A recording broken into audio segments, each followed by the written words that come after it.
Hi, another day, another surgery. So for today, we have Gore-Tex Rhinoplasty. And siyempre, I'd like to thank Mr. Ira Victa for my shirt. No? Ang ganda ng shirt natin. Sakura, Lacoste Sakura. I guess this is a limited edition. No? Thank you very much, Mr. Ira, and more power to you. Okay, that's it. Another day, another surgery, another day, another watch. So this is a Intervalium Verstante by Argos Philippines, no? So this is a Philippine watch, proudly Philippine made. Mga Pilipino po ang gumawa nito.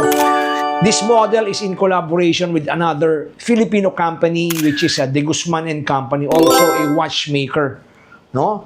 Sana po suportahan po sana ng gobyerno yung mga ganito pong mga products, no, para po mabuhay ang pagbagawa ng relo sa ating bansa. No, napakaganda, very nice timepiece, no. Sana po yung mga politiko, no, panay ganito ang suotin para mabuhay ang ating industriya ng paggagawa ng relo, no. Yan po ay kung susuportahan ng ating gobyerno. Sana po mabuhay po ito. Napakaganda po. Proudly Philippine made, ika nga. Okay, that's it. Another day, another surgery.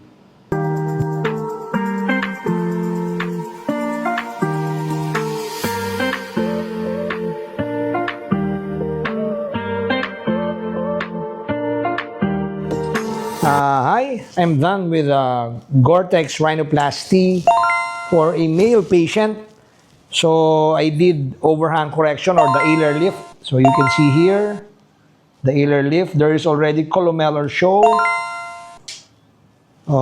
He has a overhanging ala actually. So we need to lift the ala. Alar lift. So he has columellar show already. So I did tip-plasty. This is the tip. Very nice. And the Gore-Tex. Very nice takeoff. For a male, it should be a little high. Then the super tip brake is here. Super tip brake, then the tip. Okay, so I will see him after a week, 6 days actually. So that's it. Another day, another surgery.